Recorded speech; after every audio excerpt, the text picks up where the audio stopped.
So, I wanted to leave a short review on the Five Nights at Freddy's 2 movie.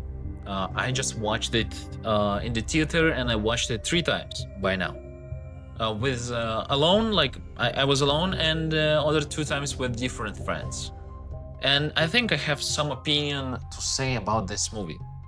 Also, sorry for the quality of my microphone, and the lighting is just not the best because I just set it up. I didn't really test it so much. I didn't really have time. I work a lot, but this is the best quality I can get. And also, sorry if I sound, my accent and my English aren't so perfect. But I will do my best to explain what are my thoughts about this movie.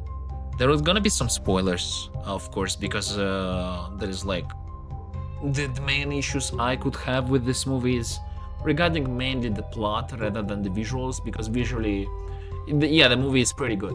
You know, the animatronic designs, how they're executed, there were like some quirky little weird things, but not crazy bad. I actually enjoyed the visuals of this movie way better than the first one. But like, what's regarding the plot, especially like the premise of the movie, how it felt. And when I watched it the first time, I think I really liked it, mainly because of how I noticed it, every reference, every Easter egg, every small thing, the jokes, the referencing some memes and stuff. It was fun. It's a fun, bad movie. But like, calling it really worst horror movie ever, definitely not. There are some movies that are way worse than this one. And is it worse than the first one? Yeah, in some capacity it is, but overall it's like kind of on the same level, where I had higher expectations on the first movie because I was very intrigued by how can you make a Five Nights at Freddy's movie work. And it kind of disappointed me in some way. While the second one did not really disappoint me because I knew what to expect. I knew technically what type of a movie we are going for, and I was like, yeah, let's just enjoy whatever we're gonna get.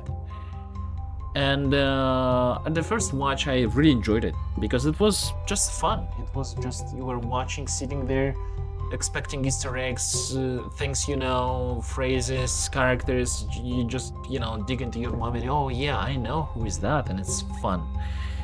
And that's mainly like what was really great to see, is just the cameos, how characters kind of interact with each other, what movie is trying to build by the end of it. And to observe all that was interesting. Like, yeah, and maybe the movie isn't so great, but like when you first time watch it, you are interested into like what's gonna happen by the end. The thing is, the ending was not satisfying, and I have quite a lot of issues with this movie after its half, because at the start, when they show, say again, spoilers, Charlotte's death, that's all built up until the title, and with the music and stuff, it was great. Like, not perfect, but it was pretty good, like actually pretty good. And then from that point till the middle of the movie, where I guess Mike goes to visit Henry Emily, until that point the movie was alright. Just, yeah, it was decent. But after that point, it gets pretty messy, and I think I'm just gonna name my biggest things that I don't like about this movie, rather than nitpicking all of the things that there are, that I would just say, yeah, it's just should have been better. I think my main issue with the movie is, again, is that if you take all of the cameos and jokes and references kind of away from this movie, just leave the main charm of it, it falls pretty flat. And yeah, I mean, sure, you can call this movie for fans, so for people who know the game, who understand the world. The thing is, if you're gonna make a pretty stupid world, even just for fans, it's still gonna be high chances that some of the fans, like me and many others, are not gonna fully love it. Whatever critics may say, sure, some of them are actually pretty right about, like, yeah, this movie is just not great at all. and maybe they maybe don't understand something that we fans of the series may know. For example, again, I am a fan of the series from the very beginning, when the first Final Series came out in 2014. Imagine that, over 10 years old fan here. And I had a lot of things that I loved about the franchise, and a lot of things I actually kind of didn't like. But I'm still here, I'm still enjoying the content, and I was just expecting that, yeah, this is gonna be another movie in kind of same manner as the last one, and I'm just gonna enjoy for what it tries to offer me. So the best side of the movie, of course, were the Easter egg, but if we talk about like what the movie is trying to portray, how to evolve characters, what type of the dialogues you want to expect, it's not there. It's not really doing very good job. It's neither so bad, of course. The movie is quite coherent at what and where is it going. The thing is, like, the destination is a problem. Sure, they're trying to tease Final Fantasy 3 and Springtrap, you know, like, yeah, this is the big villain, he's gonna be like the one who you want to mess with in the next movie. But we had the puppet during all this movie, and she was quite menacing. I love the puppet in the original game.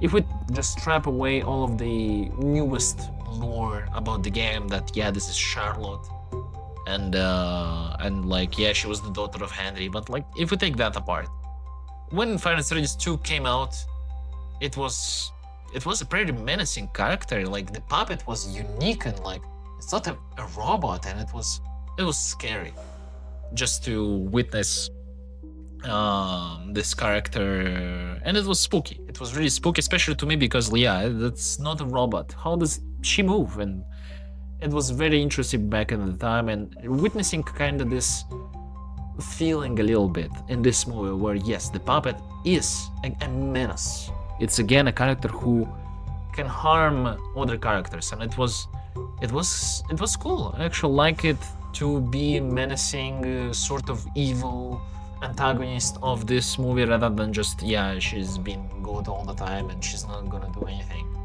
Again, while the concept is good, the approach was not perfect. Some dialogues, again, especially at the start of the movie, where you had Charlotte approaching other adults to ask for help, is just, I mean, not really. Like, she's approaching the adults and like crying for help, and the others like, oh, don't bother me, don't do it, I don't care, I'm talking, I'm too busy here, go scrap. And it was like, yeah, it's a little weird. And the pacing again, when she was asking another guy and another woman, and then tries to reach the door where the yellow bunny is at, and then, you know, it's a little weird, but not too bad, of course. And of the whole scenery where, you know, where you witness how she gets stabbed and then she dies on the puppet's arms, it was quite a very cool idea. It was not executed very, very well, but it was like, yeah, it's still there. It fits the narrative and the movie style, and it's pretty coherent, though imperfect, but still good. It's just, you can't talk like in this way about the entire movie, what I personally feel like. There is good understanding and coherence through the movie until, again, the middle of it, and the later is just, yeah, there's so many characters, so many things are going on, and I guess they're trying to resolve all of them pretty quickly. I think the movie needed to be longer to just include some more atmosphere and pacing and flesh out a little more characters, especially one of them who is like very important, I guess, to the movie. Again, I never really did a review before, so I'm kind of jumpy, like, from topic to topic, and I want to apologize because I'm not that great at it. But by the way,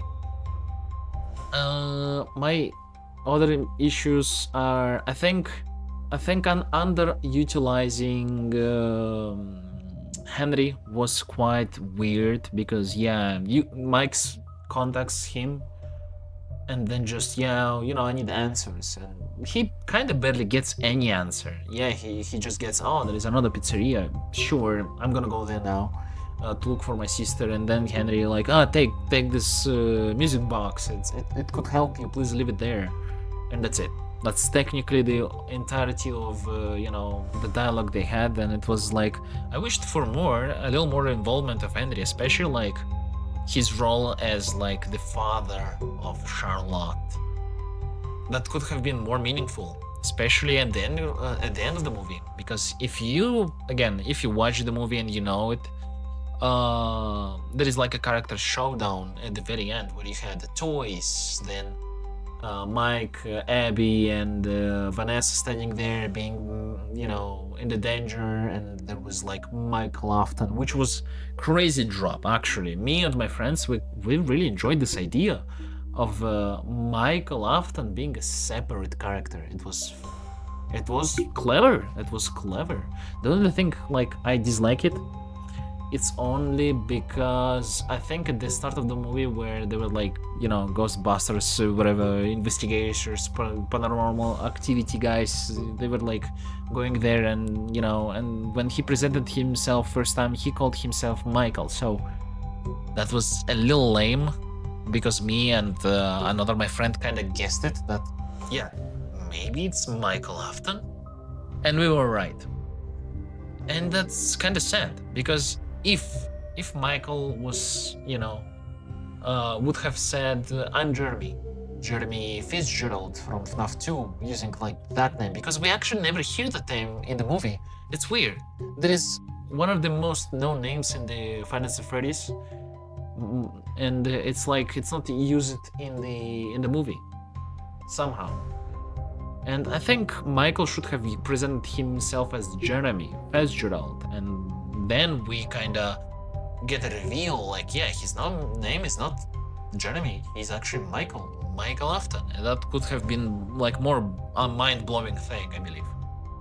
Another thing that I wish they did with Michael was make him appear also in the Vanessa's nightmare. If you know that sequence where we witness Vanessa dreaming and she's in the nightmare trying to fight her father, I think they should have tried add also Michael in there. Imagine her, Vanessa, escaping her father, and there is like a little boy there that kinda also behind her, and that boy is actually like shows to William where she's located, like actually snitching, like kinda show this thing where there's a little boy that you don't fully understand who is that, and he's helping William Afton, his father, find her.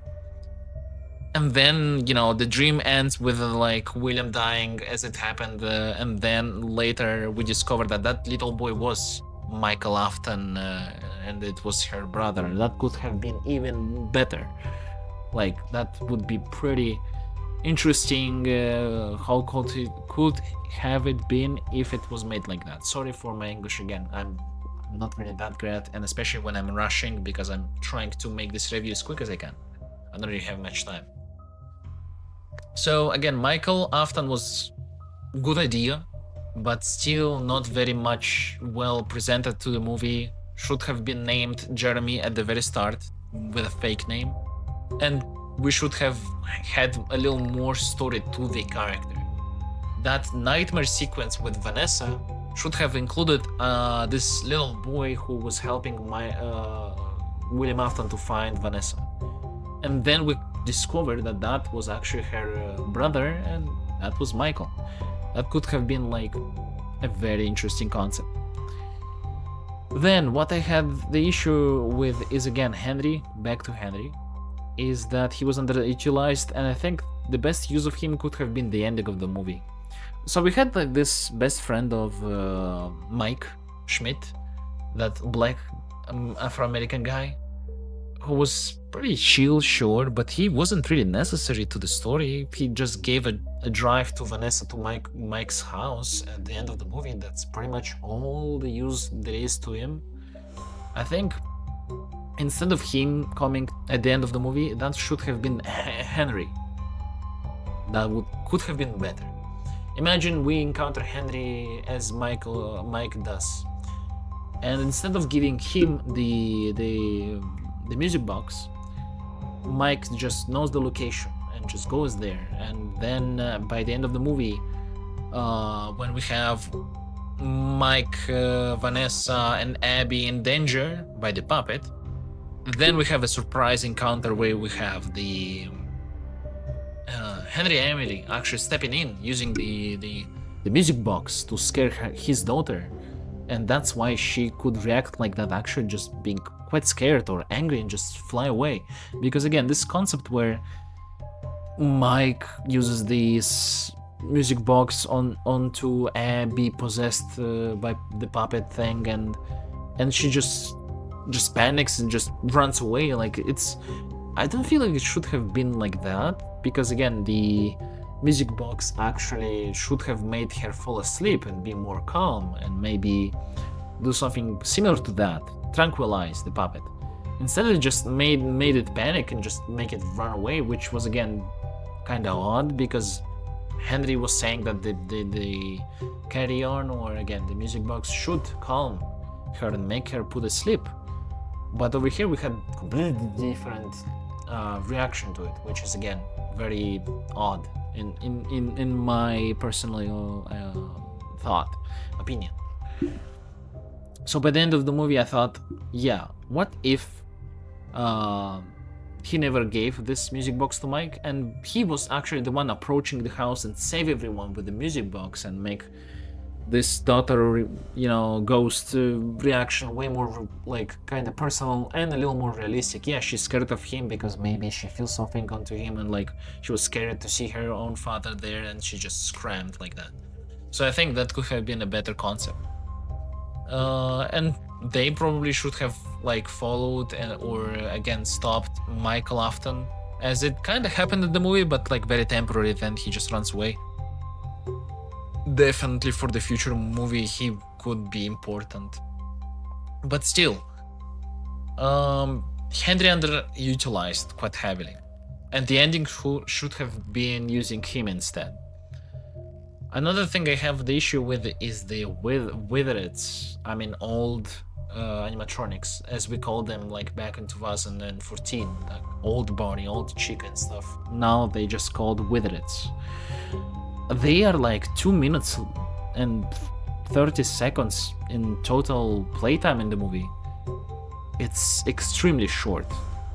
And like, they flipped some concepts, like the FNAF 1 location is newer than FNAF 2 location, and it's like somehow bigger and better, which is not really. If you watch the movie, you can notice this new location, old. The location of toy animatronics is kind of bigger. It has even a river in there, but the FNAF 1 location seems smaller, tighter. How is it that the beginning of the movie actually explains that this FNAF 1 location is bigger and better? I don't really believe it. So that was a really odd choice to make, I think. And some, again, odd choices where they flipped a little bit ideas and concepts with the withereds. They have the face scan. And like, sure, I mean, the old game, the original game also, they kind of see your face and they recognize that you have a mask and they just scram as well. But like here, they literally show you how they scan the face to recognize like who is in the front of them. And it's, again, that should have been toys, like the toy animatronic thing instead of withereds, because in the game it kind of was. So this weird, odd choice to make the withered characters not having any ghosts, they actually just robots under the computer control, and they just attack you because they don't recognize you. And why they attack Mike? Think for a moment. In the original game, they would attack you if you were like some criminal. But in FNAF 2 movie, they just see a person in there and they won't attack him unless he has a Furious mask. That's like, again, like it's quite a plot hole thing, I believe. Like the reason why they would attack Mike. Yeah, sure, you could say that Michael Afton made them more aggressive and that's why they're attacking him, or maybe the puppet is taking control of them. But again, no, the puppet cannot take control of the withereds, because especially the withereds are scanning for the face. if there was real puppet presence in there, she could have seen that and attack him anyway. So again, it's a little weird choice in the movie. Again, some odd choices regarding some of the details of the plot, like the locations and the character use. And I think one of the most disappointing things was the use of the withered Barney. He appeared like for 25 seconds at the very beginning, when Mike Schmidt, there are two Michaels now, finds them, and that's technically the only first time you see them, just for 5 seconds. And then when they are switched on, and then you see Withered Barney in the vent, and Mike closes him like swiftly, very easily, having no issue, and that's all you can see from the old Barney. That's disappointing. One of the most scariest, most interesting character designs in the whole entire franchise, and is like, it's heavily underutilized. It's literally one of the scariest characters in the game, and it's like he's just 25 seconds long in there, and he's not even a scary, cool presence in there, and that's a little disappointing. It's cool that they made a reference to the cartoon animation, the fun animation that was called, I think, 6 a.m. or 5 a.m., whatever, where Foxy just, just there to recognize that Mike is not Freddy, and he just switches off in front of him when, he's being switched off. That's cool. That's cool, sure. But again, very underutilized everyone kinda else in the Withered teams, especially Freddy and Barney, because there was quite some Chica, old Withered Chica. There was some Freddy, there was a little bit of Foxy, but almost no Withered Barney. Again, 25 seconds for this magnificent, one of the most important, like, design-wise characters in the lore of the original game and in the community as well, and he just appears for 25 seconds. That's too low. The movie, I think, needed to be longer, more fleshed out, and having more ambience and atmosphere to the scenes. That could have been definitely way better than what we got. Again, I'm not here to hate the movie, to blame things, like, I'm just saying that there was plenty of room to expand and improve and make it better. But whatever we got is just alright. It was okay. There's some plot holes, some inconsistencies, some weird choices, but like not necessarily bad ones. I think the bad thing was like, I think with the character presentation and dialogues were, again, not that interesting. They were like, okay, that's fine, but nothing really that deep was going on there, and the dynamics were like kinda stiffy for a little bit.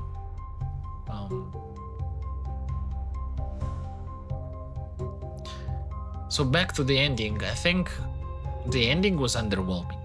Not just for me, but for many people, including my friends who we were watching, and all of them just gave a 6 out of 10 to the movie, especially for the ending of the movie. Where I could kinda agree, because the idea of this ending was not bad, but I think it's just the execution was not that interesting or well made to make it really impactful as an ending.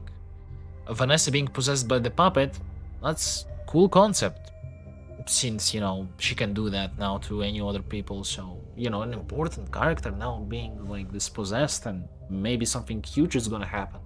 That's interesting, though I still don't fully understand how they're gonna resolve this thing in the next movie. And again, the ending felt so abrupt, and like we lacked some resolution to things. Again, if Henry was present and he confronted somehow his daughter, and some dynamics could change because of this confrontation, that could have been something, but nothing really changes by the end of the movie. We got the puppet who is out, possessing people.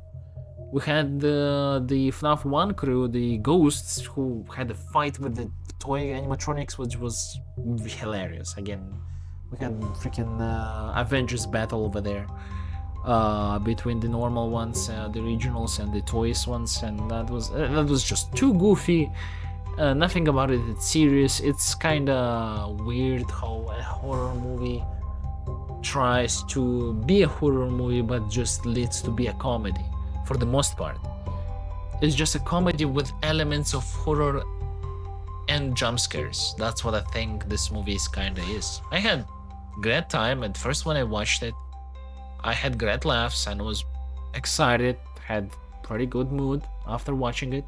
It's just when I watched the second time and the third time I watched it today, it's just, yeah, there is just, this movie is not that great if you just think deeply into the lore and explanation and some events. Again, FNAF 1 crew, the original characters, had to walk on their feet, like actually barely stepping, like again, like at very slow speed and just reaching the mic house.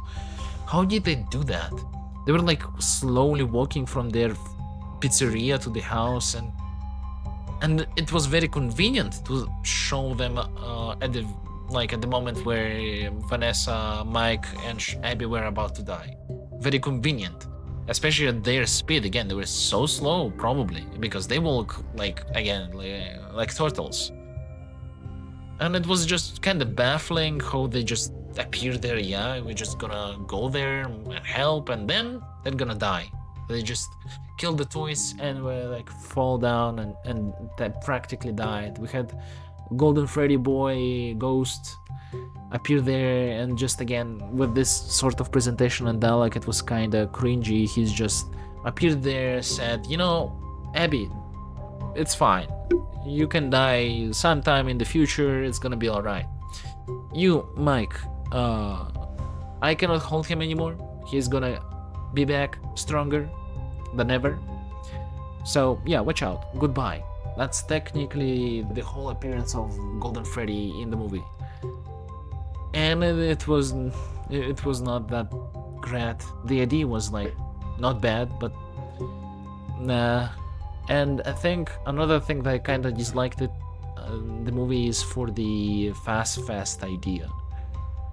We didn't really need it, besides cool cameos from YouTubers, which was cool to see and notice, sure. But again, there was nothing really to justify it. Yeah, there is Michael Afton who is there in the house saying, you know, I want to continue my father's work. I'm just gonna go into the fast and probably kill some people in there by using animatronics to, you know, kind of blend in. Not bad. Not bad as an idea, but what if? What if we didn't have a fast? The whole idea of the fast fest is weird because like it happens to celebrate what, a location where people died? Because some people started to talk more about Freddy's place, and some organization like, yeah, that place, that old place where people died, let's make a festival now. Again, it's sort of an odd choice. Maybe I'm losing some information about it, but like it's again just some festival about this place was kind of odd. I think the only way to justify such event could have been if there was like a new location opening. So my concept of my own interpretation of the movie could have been, what if the movie was about a new location opening with the toy animatronics and stuff, like where some new guy appears and he rebrands the Freddy's location and opens this new place out of nowhere, and at the opening day there is actually the fast festival happening, maybe in the front of it or maybe inside of this building, and then you discover that the owner is Michael Afton, Vanessa's brother, and then you have this dynamic where Michael was making this place to continue William's work and kill people as well by using the new technology and stuff. Again, we don't really know why would he do it. It's like just an idea to flip the movie into a different direction while still being kinda the same, you know. It's still Michael, still doing quite the same thing. There is still some festival, I mean, opening of the place happening, but it's just a more, I think, coherent and more, I mean, close to what the game kind of pretends to have, you know, the grand reopening. You're reopening the place and the owner is mysterious person, and later you just learn, yeah, this is Michael Afton. And then there is like this showdown at the end. So we could have had where Vanessa and Mike and Abby were confronting Michael Afton and his robots, and then we had Charlotte Emily and Henry confronting each other, because again, I don't really know how I could have put Marionette, I mean the puppet, in there, but like this idea where I believe we could have had two storylines with the puppet and Henry, and one with Vanessa and Michael, but like in a more grand scheme where it would like again work a little better. I don't know how to explain it. My English skills are not that great. I hope you understand what I'm saying. It's just, again, I enjoyed the movie first time. I started to find problems with it when I was watching the third time, and I kinda just, now that I watched the third time, I just know, you know, this is like, yeah, could have been much better if they changed just a few things, just a few little important details to match it, you know, with the game a little more, and that could have been interesting. It's, some things are cringe, sure, but like you can forgive this movie. You can forgive Scott. It's still interesting how after a decade this franchise is still going. It's still very popular. There are so many videos are made, and it's incredible how like there are some other franchises that just died and they're not interesting so much, and even the biggest ones, like, they can't really manage to stay 10 years in a pretty good shape, and Five Nights at Freddy's kinda does. It still manages to be there, interesting, and even if it's not that great anymore, you still find interest to just check it. So I was regardless happy to see the movie, even if it was that so great. Now that I have some ideas how I could have made it better, I just say like, yeah, I mean, I wish we had a little more different version of the movie where it kind of fits a little more the game. The thing is also, again, I'm gonna now list what things I kind of find odd and strange for the movie to have again real quick. So the puppet's design, she has like this crying lines on her cheeks. Why are they by default? I mean, I thought Final Fantasy 36, it showed that the lines, the crying lines, are actually an addition by the ghost presence. So the puppet never had them. She was just a smiling clown figure. And then when Charlotte died, those lines appear to represent the soul is inside. So again, witnessing that the puppet is actually having those lines by default is a little disappointing. That could have been a great detail if the lines, like those crying lines, could have been added just right after when Charlotte died. That could have been a pretty cool detail. Nice. So another thing then I have an issue with, again, I think Michael in the office, just seeing the mask laying on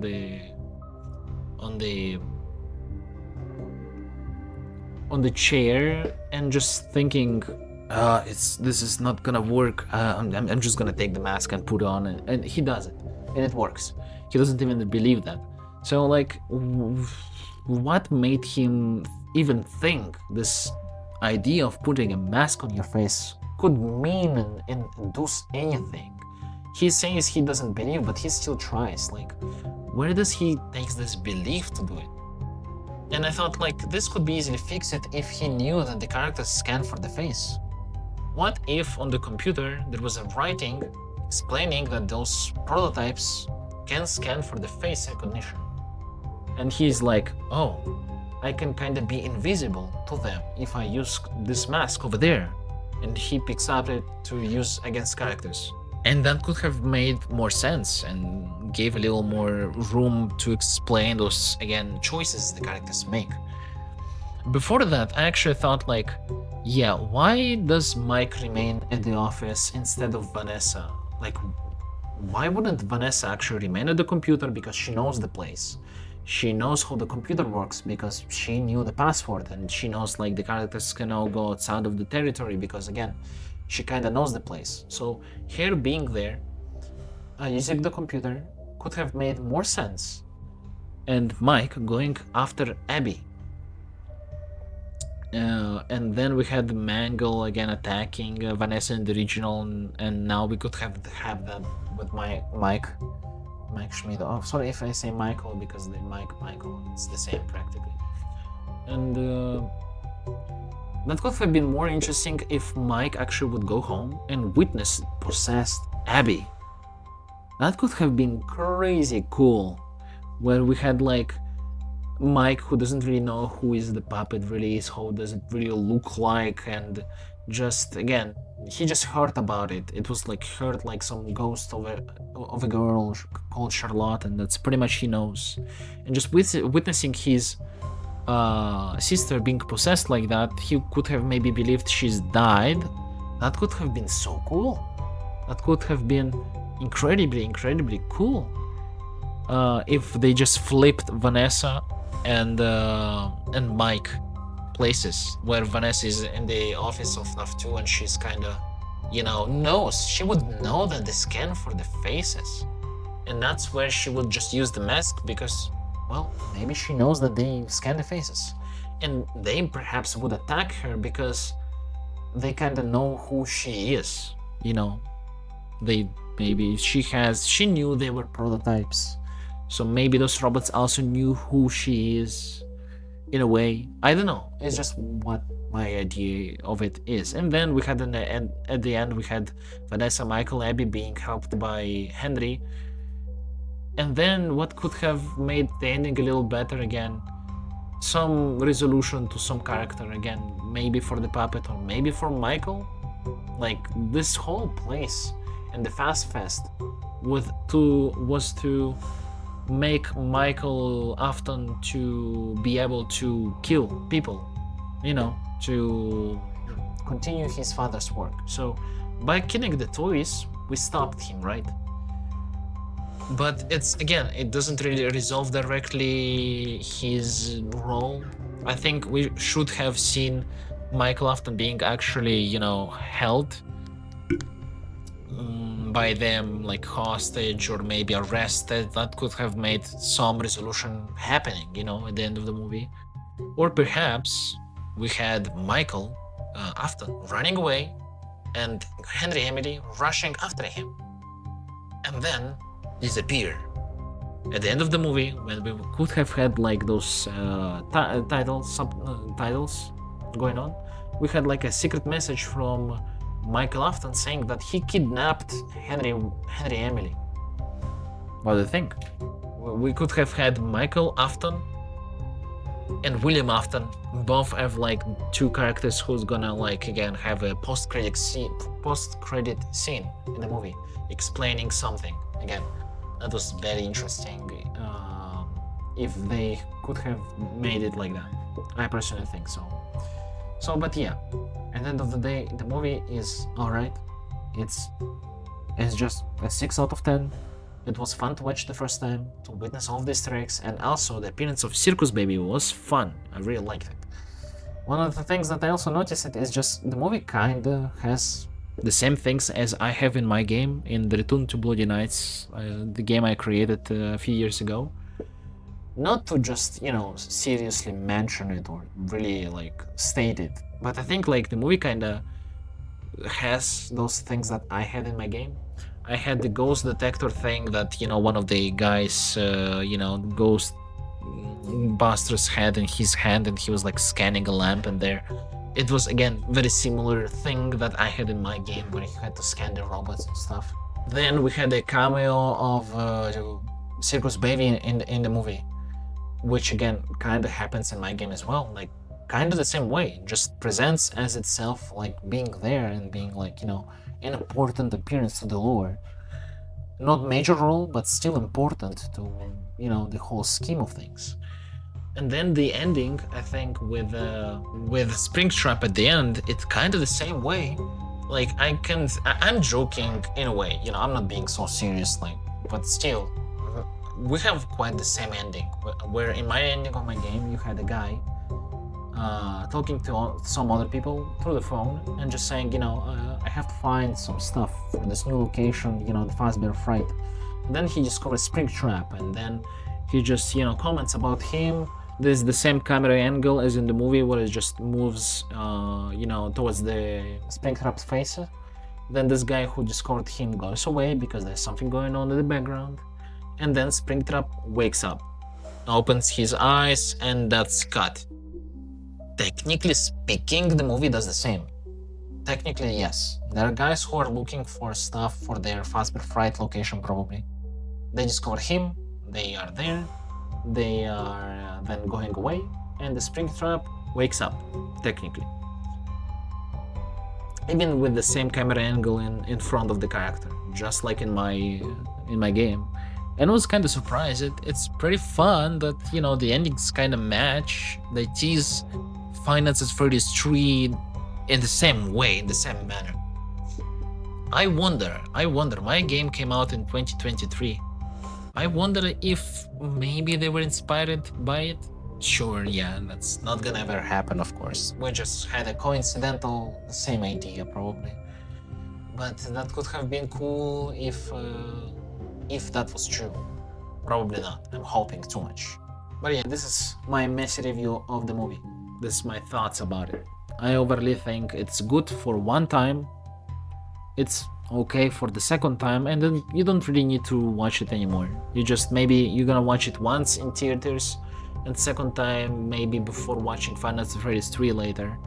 So that's pretty much it. But as a movie, yeah, it doesn't really hold up so well.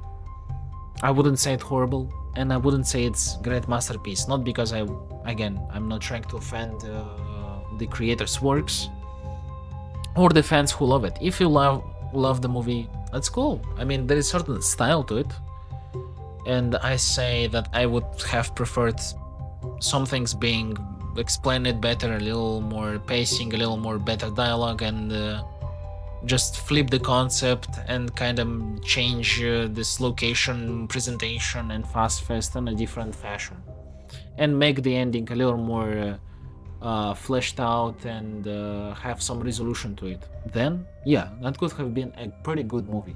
So what I expect from the third movie is that I just hope it's gonna be... I wish it would be a final movie, but we know it's not really gonna be the final movie. It's like Henry's gonna be there, maybe appear. Springtrap is gonna be probably the only one just going around and killing folks, most likely. And with Michael Afton, of course. And again, probably, presence of Henry. Presence of the puppet, and again, what happened in the FNAF 3 was like the place where was on fire. So I kind of expect the same ending. They probably gonna burn Springtrap, and maybe Henry is gonna sacrifice himself to hold him in there and just, die together in some way. Even Michael Afton could be, there as well. Could he change kind of his mind or become good? Nah, I don't feel like. I think Michael Afton is gonna just die. So what I think is for the ending of for the Five Nights at Freddy's 3 is that probably Henry gonna sacrifice himself. Puppet as well. Henry, William, Michael, and Puppet are gonna die. Those 4 characters are probably gonna die off, and sure, that's pretty much all I expect. But yeah, so far this movie is just alright. Just watch it one time, you're gonna enjoy it. I mean, if you watch this review, you probably already watched it, so I'm just yapping a lot. But yeah, it was an alright movie. I give it a 6 out of 10. I enjoyed it better than the first one, only because I knew what to expect from it, and I had a great time. Watching the first movie wasn't that satisfaction. I didn't have that satisfaction as like now I had. So pretty much that's all I have to say. I have not much hopes for the next movie, but I will be watching it in theaters. I will be definitely checking some news about it because yeah, Final Fantasy 3 was meaningful back then. 10 years ago it was huge. It was huge, and now again we're gonna have a movie about it and more Matthew Lillard. That's gonna be hype, sure. Okay, I don't know how to end the video. It was my first review, and I don't really like to speak like that into the camera and with the lights. Like, it's making me go blind a lot. So I'm just gonna end it like this. So thank you for watching, and let's see if I'm gonna make any more reviews or videos like this in the future. That's pretty much about it. See ya.